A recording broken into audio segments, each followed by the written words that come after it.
ಕನ್ನಡದ ಹಾಡಿಗೆ ತಲೆ ತೂಗಿದ್ದಾರೆ ಪ್ರಧಾನಿ ನರೇಂದ್ರ ಮೋದಿ. ಪ್ರಭು ಶ್ರೀರಾಮನ ಹಾಡಿಗೆ ಮಂತ್ರಮುಗ್ಧರಾಗಿದ್ದಾರೆ. ನಮೋ ಪೂಜಿಸಲೆಂದೇ ಹೂಗಳ ತಂದೆ ಹಾಡಿಗೆ ಪ್ರಧಾನಿ ನರೇಂದ್ರ ಮೋದಿ ಮೆಚ್ಚುಗೆಯನ್ನ ವ್ಯಕ್ತಪಡಿಸಿದ್ದಾರೆ.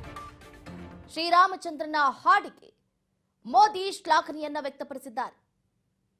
ಟ್ವೀಟ್ ಮೂಲಕ ಪ್ರಧಾನಿ ನರೇಂದ್ರ ಮೋದಿ ಈ ಹಾಡಿಗೆ ಬಹಳ ಮೆಚ್ಚುಗೆಯನ್ನ ವ್ಯಕ್ತಪಡಿಸಿರುವಂತದ್ದು.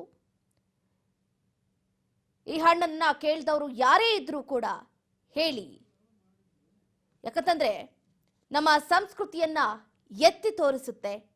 ಎಂತಹ ಸುಮಧುರ ಗೀತೆ, ಶ್ರೀಮಂತ ಸಾಂಸ್ಕೃತಿಕ ಪರಂಪರೆಯನ್ನ ಸಂರಕ್ಷಿಸೋದ್ರಲ್ಲಿ ಬಹಳ ದೂರ ಸಾಗ್ತಾ ಇದೆ ಅನ್ನುವಂಥ ನಿಟ್ಟಿನಲ್ಲಿ ತಮ್ಮ ಎಕ್ಸ್ನಲ್ಲಿ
ಶಿವಶ್ರೀ ಸ್ಕಂದ ಪ್ರಸಾದ್ ಅವರು ಹಾಡಿ ತಮ್ಮ ಯೂಟ್ಯೂಬ್ ಖಾತೆಯಲ್ಲಿ ಹಂಚಿಕೊಂಡಿದ್ದಂತಹ ಹಾಡಿನ ಲಿಂಕ್ ಅನ್ನ ಹಂಚಿಕೊಂಡಿದ್ದಾರೆ ಪ್ರಧಾನಿ ನರೇಂದ್ರ ಮೋದಿಯವರು.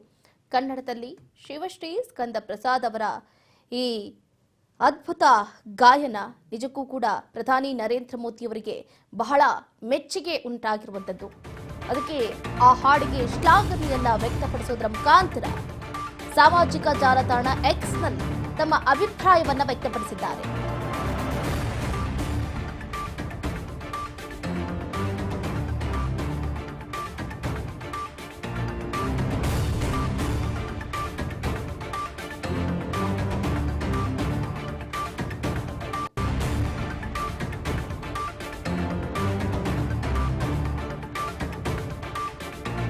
ಒಂದು ಕಡೆ ಕನ್ನಡದ ಹಾಡಿಗೆ ತಲೆದೂಗಿರುವ ಪ್ರಧಾನಿ ನರೇಂದ್ರ ಮೋದಿ ಮೆಚ್ಚುಗೆಯ ನುಡಿಗಳನ್ನಾಡಿದ್ರೆ, ಇತ್ತ ಗಾಯಕಿ ಶಿವಶ್ರೀ ಸ್ಕಂದ ಪ್ರಸಾದ್ ಅವರು ಕೂಡ ಧನ್ಯವಾದಗಳನ್ನ ಸಲ್ಲಿಸಿದ್ದಾರೆ ಪ್ರಧಾನಿ ನರೇಂದ್ರ ಮೋದಿ ಅವರಿಗೆ.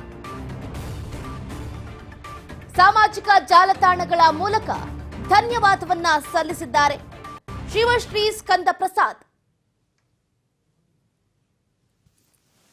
It is such a happy moment for me. It's a great recognition that our dear Prime Minister Modi ji has tweeted a song that was posted by me in Kannada in my YouTube channel. I have no words to describe the emotion that I'm experiencing now. It is a goosebumps moment. It's a blessing from Lord Sri Ram himself, especially during this auspicious time leading to the Pran Pratishtha of Ram Lalla in Ayodhya, Ram Mandir. This is a great blessing and such a happy moment for me.